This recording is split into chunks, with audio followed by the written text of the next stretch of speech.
Hi, this is the business guy with Asset Protection Planners, and today we're talking about how to hide assets from creditors legally. Once a creditor wins a judgment against you in a U.S. court, can you legally hide your assets from a creditor, or do you need to actually protect them? And by the time we're done with this video, you'll know exactly what to do to hide or protect your assets from lawsuits and creditors. So that's what we're going to talk about today. And if you think this might be for you, I'm going to ask you to call and speak with one of our in-house attorneys or consultants to get more information. There's a website listed below and a phone number on the screen you can call right now. And as a background, I've been in the asset protection field since 1991. We have full-time attorneys on staff who are licensed in 7 states across the country and internationally, and I believe we have over 70,000 clients in our database, and our company started in 1906. And while you're watching, right now, can you please help me out by please clicking the like button below so YouTube promotes this video? Thanks so much. You can also text a link of this video to people who need it. You can put it on Facebook, and you can also click the subscribe button so that when more videos come out like this, you'll get notified.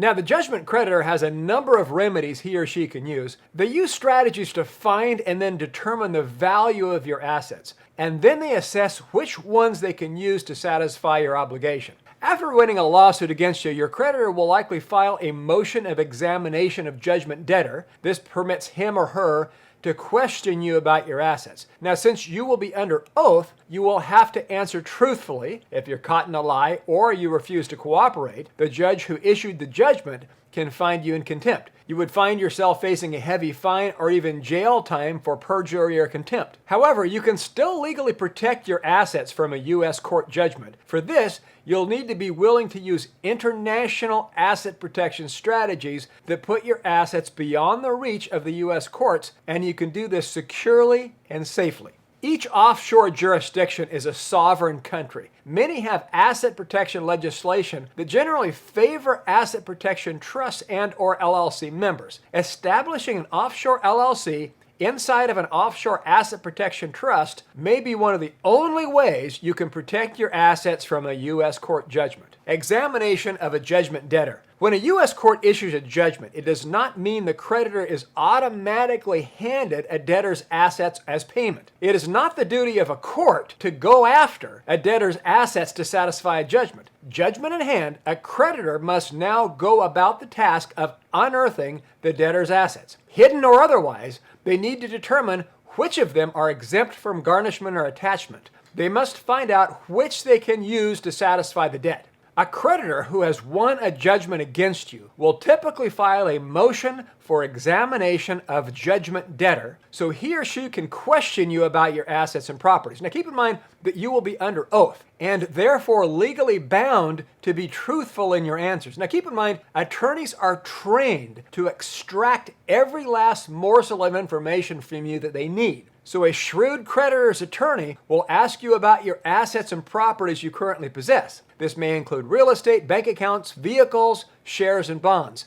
They'll also ask you about assets you have yet to receive, such as an inheritance, commissions, or royalties. You need to answer all questions asked of you during a judgment debtor exam honestly and accurately. Now, this is why it is virtually impossible to hide your assets from a creditor with a judgment against you. U.S. courts will not hand over your assets to a creditor on a silver platter. They do, however, assist your creditor in obtaining relief or compensation through procedures such as the judgment debtor exam. Keep in mind, however, that even under oath, you are under no obligation to volunteer any information unless they ask you.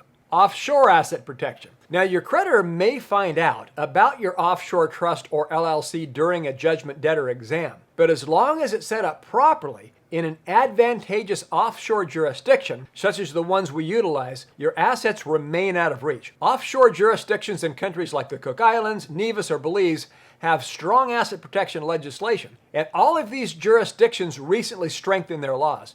They have tightened regulations regarding setting up, administering, and protecting various asset protection vehicles established on their shores. In addition, these countries will not enforce a judgment or charging order. If it's been issued by a foreign court, they'll ignore it. Not many countries will do this. So there is little to no relief against a settler of a trust or an LLC inside the trust when properly set up within the proper jurisdiction. Now, no asset protection plan is truly 100% impenetrable, of course, for example, against criminal matters, but a creditor will face a tedious uphill battle for your assets secured in an offshore asset protection entity. In fact, we believe we've set up more international asset protection trusts than anybody in the world and have never seen a civil judgment penetrate one of the international trusts that we've established. Domestic asset protection, weak. When you use an asset protection vehicle, such as a trust or LLC, after a creditor wins a judgment against you, that asset transfer will almost certainly be challenged. A ruling of fraudulent conveyance will likely be raised against you. However, you need to keep in mind this is a civil matter and not a criminal one. In almost all jurisdictions, this simply means you willfully transfer the assets with the intent of placing them beyond the reach of the creditor. You're squelching on a debt, and the courts will not like that. If the assets are still in the U.S.,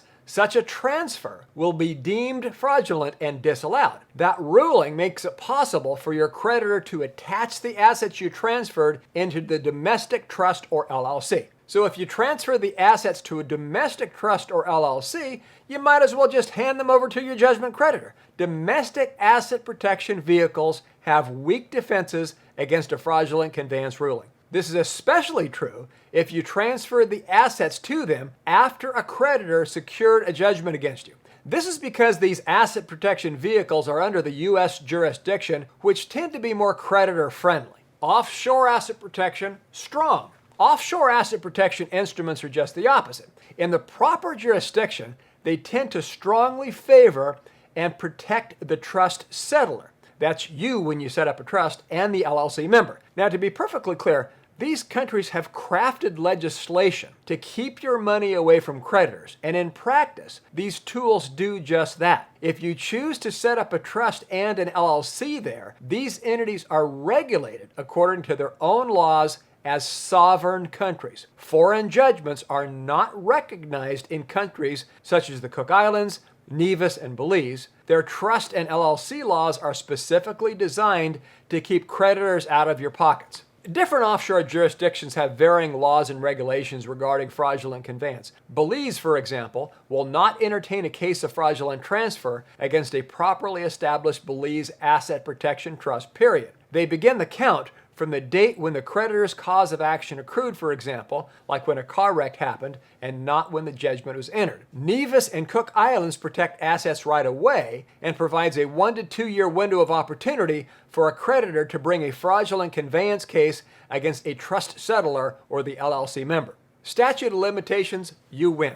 Imagine, if you will, your assets are transferred to a Cook Islands trust or a Nevis trust after a judgment has been rendered against you. Your creditor finds out about this and decides to file a fraudulent conveyance case against you in the Cook Islands or Nevis court. Has it been longer than 1 year since the cause of action has accrued, meaning the event that led to the creditor filing the case against you in a U.S. court, such as a divorce or accident? If so, Cook Islands and Nevis courts will throw the fraudulent transfer case out the window. This issue is not whether or not your creditor has a valid claim, but that he or she has simply run out of time to go after your assets in your Cook Islands or Nevis trust. Even if your judgment creditor makes it within the timeline, from our experience, the courts are very biased toward you as the settler of the trust. After all, they have an incentive to uphold the reputation of their offshore services industry. Offshore asset protection laws. Now, even if the assets were placed into the trust and a case was brought within the allowed time frame, the creditor would still have to face significant legal hurdles. In Belize, as we said, there's no statute of limitations on fraudulent conveyance for certain types of judgments,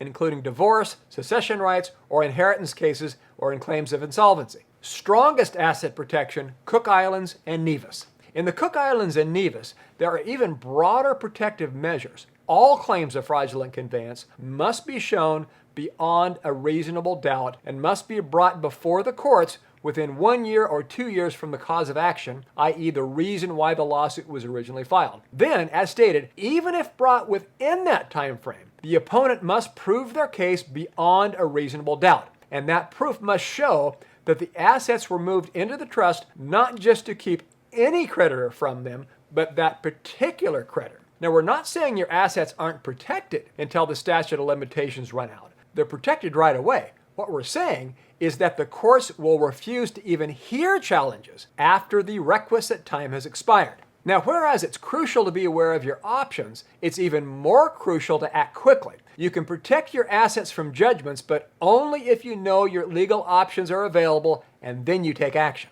You win, your opponent pays. Few but the most determined of creditors end up pursuing a case against a debtor all the way into an offshore court when they discover how utterly expensive the undertaking can be. The offshore jurisdictions we use require a new trial on their shores under their existing laws.